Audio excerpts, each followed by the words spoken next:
Tim Schneider out of I'm gonna mess this up, like Major, Munsterland Major, and we're gonna look at the list as a whole as it has 120 players. I do have the missions. It was WTC layouts, and I actually do have the layout so we can look at.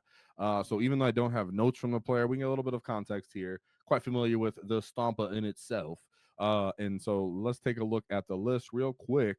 As you know, I've been preaching, not to toot my own horn here, but I am collecting some teeth that we've been preaching that the Stompa is viable since the codex dropped, and we got a lot of clapback from other people that just felt differently, and that's fine. We're all here, we're all orcs, we like that, but it's nice to see that we were onto something, right? We our Big Meks were onto something, and this is what we see. Stompa continuously making its appearance every couple months, finding its way to the top, as we see here again. But now we see a little bit of a twist, a little bit of an addition, but we see the redundancy that we were talking about as we started the video.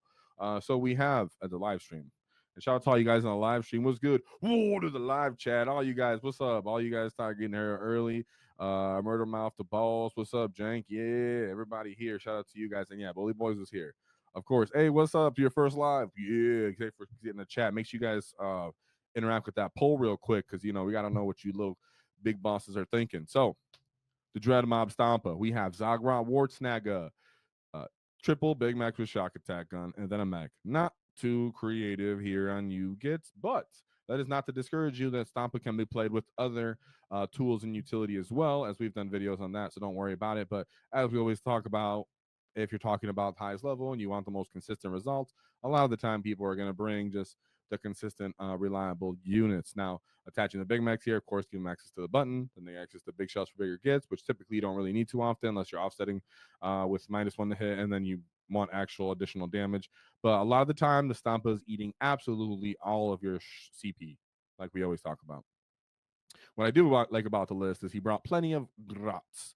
So he did bring 4 minimum size units of grots, and then a big brick for Zodgrod Wortsnagga, 2 trucks, and then a Stormboy unit, and then, like we said, the Stompa. So obviously, Stormboys for scoring secondaries, trucks are for at least one of those Tankbuster units to be embarked. If not, you put 2 of them. Some people can obviously understand that you take a truck and put Gretchin inside of it, and you play the early game package of I can just drop a bunch of OC on this objective, make you come out to play and shoot at it, and then the Stompa could start getting taken off. Not to mention the Tankbustas themselves. The Stompa has gap transport capacity, so you can stick some grots in there if you feel like you might be getting pressured and needed to come out, and then reactive move to get in the way from counter-charging units. So having plenty of grots is a big deal, especially when everything else is rockets. But shout out to our sponsors, the Baron of Dice, as they helped us do our wall tactic dice. So shout them out. Check them out in the description, 5% off in the discount, because nobody likes taxes. And shout out to Baron of Dice. They allow us to do our paint competition.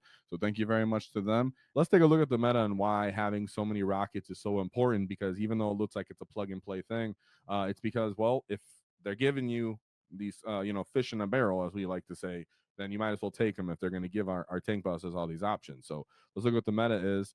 For some reason, I'm not slowing down here for a second. Let me pull that back so you guys don't see my logo and stuff. But yeah, I think I've shown and said, and a lot of the time, that we've been running the Stompa and having a good time and having results from it. Here we go. I don't know why I did that.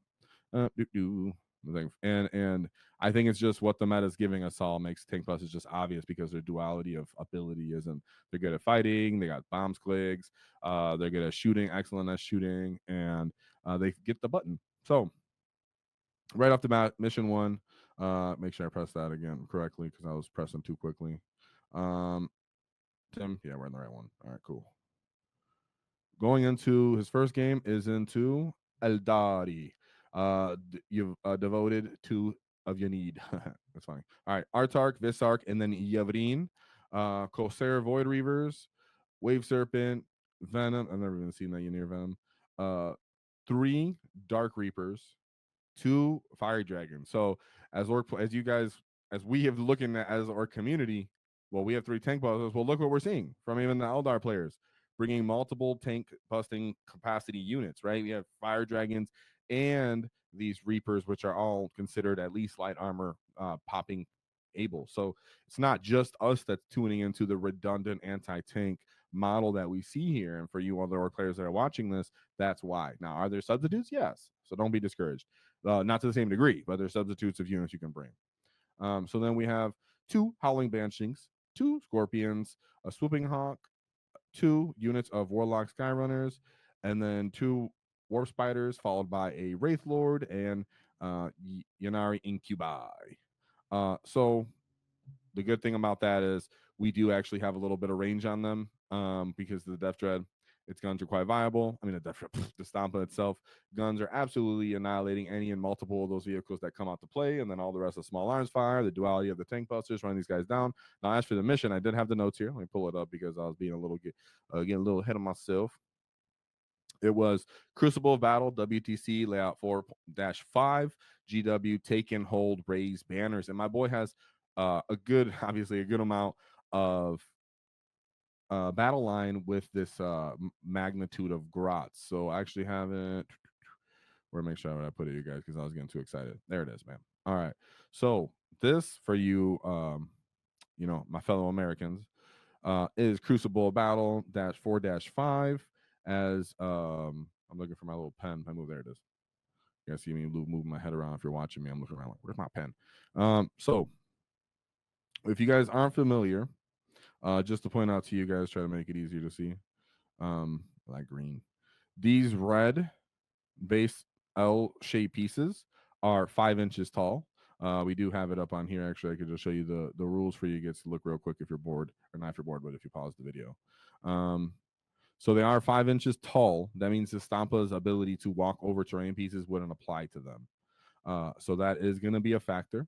Now, if you are loading up, obviously, your big boy Stompa somewhere right here, you can walk up and touch both of these things and be able to look over and through them and shoot at them. So you can shoot at guys in this objective, the middle objective, and this objective. So if you stage yourself with the Stompa generally right here, and then have Tankbustas on multitudes of flank, followed by grots as a big wave, that would work. Also, the multitude of grots allow you to obviously screen your backfield so they don't get behind you. This terrain in itself allows you to stage the grots that disembark from the Stompa to run out and flip that objective if someone decides to just touch it and you can't really shoot them and they don't like die. If they try to get into combat with you, you can reactive move with this grot unit staged here for the Stompa. That would be generally roughly around here. Not to mention that Zod can stage in this same exact terrain piece if he needs to, or he'll just go out and fight for what we would consider natural expansion. Well, this one actually, this would be natural expansion, generally speaking, and this would be this natural expansion. So I think Stompa definitely friggin' has play when I look at it from that degree, but it would take repetitions, in my opinion, to understand where you're going to get engaged from and understanding the range of those Aeldari units. Can you imagine all the grots just like shooting their pistols every turn, like when the Aeldari comes out and he decides to full commit to the Stompa and Zod, because they have to commit to Zod, and it's going to take a bunch of their army to kill Zod. So everybody always wonders, like, well, they're going to kill the Stompa. Well, Zod allows you to keep people at arm's length away, force them to commit to Zod, and then Stompas and everybody else gets to pick them up. So let's move on to his second game where he did end up losing, but it was a good game. Good game. Now, this mission, I have it right here, is Search and Destroy Layout 3 Mission Linchpin. Again, we have Raised Banner. So I'll show you WTC Layout 3 in a second. Actually, I'll just pull it up real quick so we don't forget to show. For sure. But he did go into Space Marines, right? And every person that's playing any kind of mechanized unit or army knows that Space Marines are quite consistent at damaging us. So we have Manius Calgar, Rubute Gilliman, Judiciar, Lieutenant, 2 units of Assault Intercessors, Blade Guard, Desolation Squad, 2 Scouts, 2 Ballistas, a Lancer, and an Impulsor. Now, at first glance, you may think, well, Space Marines just oath and then kill Stompa. No, they don't. They don't necessarily have the consistent just one-shot unit that will heal. It will take combined effort from the Lancer, the Ballistas, oath, and where's the other gets that we're up here? The Desolation Squad to really damage it. So it comes down to what can you get out of your Zod and your Tankbusters, what are their actual roles, because a lot lot of the time that person doesn't understand I got to keep my dreadnoughts safe from your one Stompa that's annihilating it, and the Stompa can't really go too many places. So I personally, even though I played a lot of Stompa and Dread Mob, I personally haven't played the WC's layout with the Stompa. And like I said, this space, because you can't walk through, you can't make it through here. So this is not a viable deployment spot. Everything is just kind of simple, where you're only limited to this staging location and then just kind of walk out. And I'm not sure if there's an exception of this rule or something that allowed him to fit through here. But each of these squares, if you guys aren't familiar as newer players, when you look at these layouts, each of the squares is 1 square inch, right? 1 inch. So you can see between here, it's about 7 inches between here. And Stompa's, I believe, 8 inches in width. So I'm not sure how you would be able to maneuver. It's really about just committing to touching either these two and looking through, or touching these two and then looking through, while your Tankbustas, your trucks, everybody else kind of gets engaged.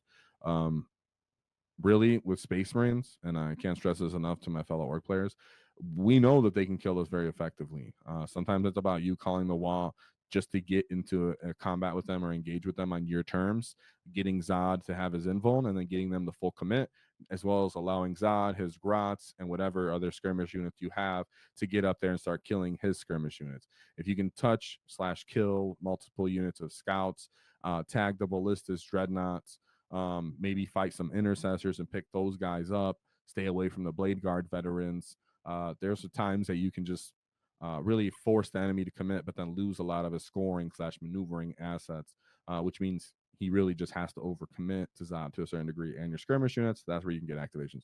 Not as easy to do as you would think. Sometimes I've just straight up wad. I've even recently until Librarius, where they were very aggressive, very strong army. I didn't feel like I had all the assets to just fight them toe to toe if I let them take any of my assets. So I ended up calling a turn 1 WAAAGH. And even then it's really, really rough. And so sometimes, so he did a great job here. He understood the matchup. So kudos to him. And I can't say exactly how he played it out, because like I said, it was mission linchpin. So you do need to retain your home, which we're planning of doing with that Dread Mob. With those Grots you can do, and you do have to obviously play and contest those primary for that. So he did a good job. It's just easier said than done against Space Marines, which are that one matchup that can reliably like one Rabute Gilliman into Stompa. Ooh, no sucks, right? And then you got Calgar roaming around being annoying. So yeah, it's all good. Great job, Tim. So using the Stompa, I'm sure that guy was sweating. The Space Marine was sweating. So let's look at game 3 here, which was Crucible of Battle, WTC layout 4-5. This was GW Mission M, Purge the Foe, and then Rapid Escalation. Oh, you guys know Orcs typically don't like Purge the Foe. This is one of our more rough matchups sometimes. But when you got a Stompa, suddenly it's not so bad. And shout out to you guys. Yeah, I missed my Grot tanks. Can you imagine? Just if we still had Grot tanks and Estus for Dread Mob. I remember when the Codex was coming out and people were looking at Dread Mob and they were like, Grot tanks, Dread Mob, this is outrageous. And it was. And now we don't have it. So I don't want to stay too much on that, get everybody hyped. But if you're playing allowed to play Legends, use your freaking Grot tanks. So again, we're back to Crucible layout 4-5. And the matchup was the Necrons, Awakened Dynasty. So we have Hexmark Destroyer, Overlord with Translocation Shroud. Yeah, I English. Scorpec Lord, Technomancer.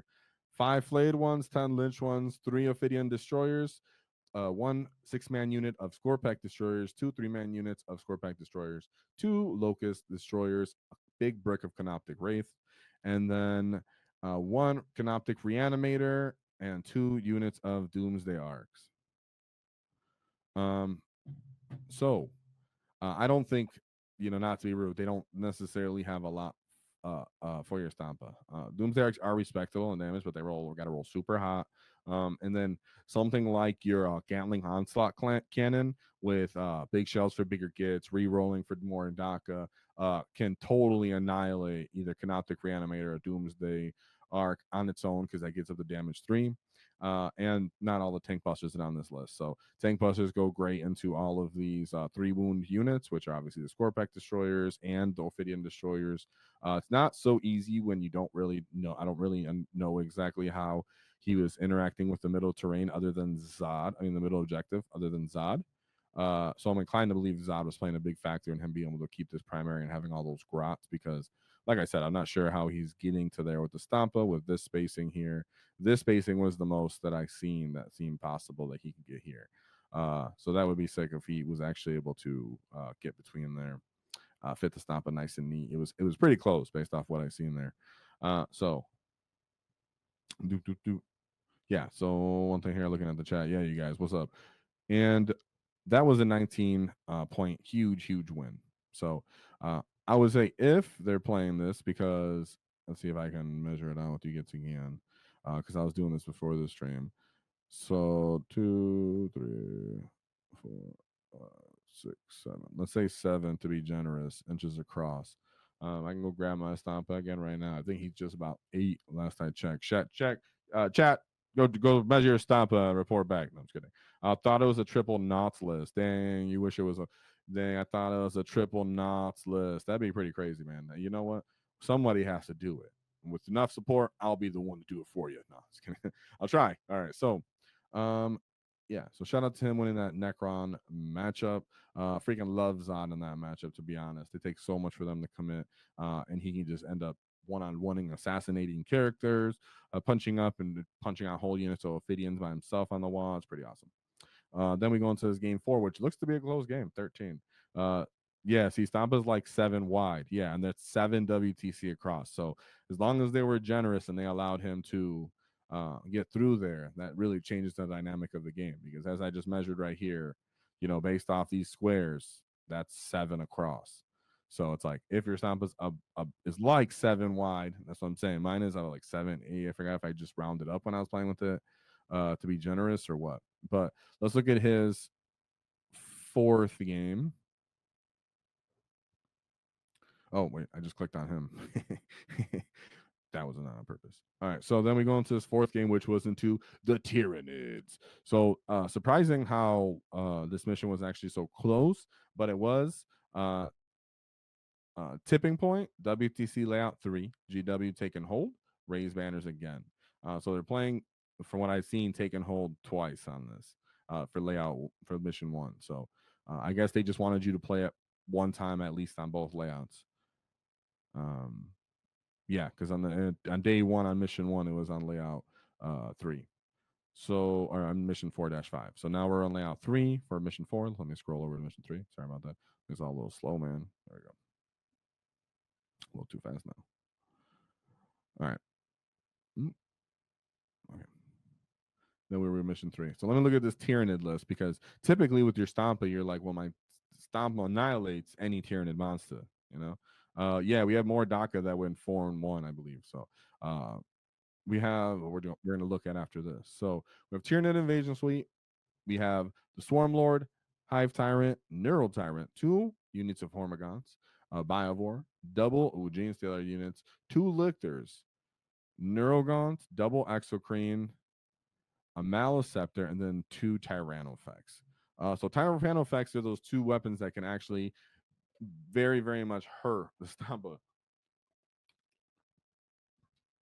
respectively. Now, it's not reliable. Not reliable. When the Stompa claps back, it can reliably and utterly annihilate one of those Tyrannofexes, but your Mega Rocket is not reliably killing the second. That's kind of the downfall with the Stompa, where if there's 2 extremely, durable, because in this detachment you can pop a 5-up, feel no pain for this Tyranid army. He has a 2-up. He can be mine, obviously gonna has cover, so he's still gonna take some armor saves on the and then on that he's gonna take 5-up, feel no pains on his 16 wounds. So you can utterly annihilate one with the Death Cannon, and then your Mega Rocket, if it pops off, you can totally annihilate the second one too. But a lot of the time, that means going to take multiple activations. So he's busy in gunfights with these Tyrannofexes, and you still got to deal with everything else. As Lictors, Gene Stealers, which are going to get early game and want to try to chew into your Zod unit before you get to WAAAGH, which absolutely would suck. So this mission does come with its own challenges. As well as Tyranids like to play the game just like us when it comes to we're willing to flip bodies for points. Double Hormigons units, double they have OC, and then when it comes to Shadow of the Warp, I mean, I've had big swings in games where nothing passes the Shadow of the Warp, and I get 0 primary. I can't really do secondaries. I'm stuck just trying to kill them, and it makes the game either close or it's lost the game for me. So it's like that can be a big indicator in itself. But for taking hold being a simple mission, 13-point win. All right. So then we go into the good job, because I'm saying Tyranids, you never know, bro. They're all over the place sometimes with what can happen in the Orc matchup with them. Yeah, he said when to measure. Stompa is 5.51 from belly to butt and 7.5 wide. Yeah, okay, here we go. The Stompa is 6.5 and the WTC spacing is 7 based off what we just measured here, at least on some of those spots. So let's see here on layout 3. Let's see. Because I thought it was 7, like 7.8 as well, but now I'm saying 6.5 from the belly. I didn't even think to measure correctly from the belly. Wide from belly to butt. So yeah. So if he turns them sideways, all right, cool. What would be the biggest gap here?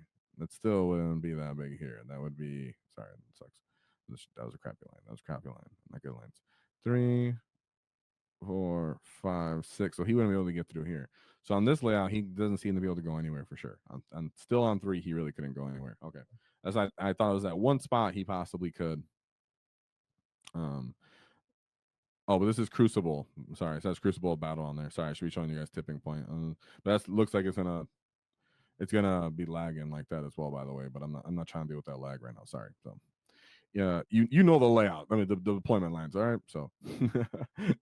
So that's the layout, though. Okay, we're just looking showing the layout. So then we go into his last game, which was into the Leagues of Votann, or like I like to call them, mini Marines. So this was tipping point WTC layout 3, and then GW mission C, which is Linchpin Fog of War.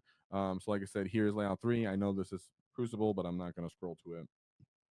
My boys have variety on that WTC at least. So we have the Brokir Ironmaster, an Iron champion. 2, okay, nice. 2 unit of their battle line Hearthcare Warriors, which is cool because they can combat squad separate and then take their special weapon somewhere. 3 units of Sagitar. 2 units of Chthonian Berserkers. Their field no pain is pretty awesome. They get at damage 3. They can get +1 hit, +1 to wound because of Oath, well, their version of Oath, Grudge. The mole grenades, if they ever do hit you, they can and they roll 4+, they can debuff your movement capability. So these guys are pretty cool. I think I've always liked them. For 200 points, they're pretty awesome. 2 units of Hackathon Land Fortresses, and then 1 unit of Brokir or Pioneers, a big brick, and then 2 small units of Pioneers, and then 1 Jaeger for infiltrate. So what I was thinking off the top of my head, like while I was reading those, was their version of the Terminator was substituted for all these berserkers, which means you don't have the massive grenade launcher blast, which is going to utterly annihilate one-shot Zod, which totally changes the dynamic of this game. Because once Zod gets called off, because these guys definitely do have the capability to screen and then they infiltrate, because these Jaegers, then they can reactive move. Everybody else is trying to scout, but because their army is nature of it's slow and it's really using its transport, scout capability, its movement, it wants to get towards you, create a big line barrier of trash, and then put their big killing stuff behind it, kind of get out and trade with you, get some grudge tokens on you, then effectively kill you, tank a little bit on their little feel no pain homies and their tanks.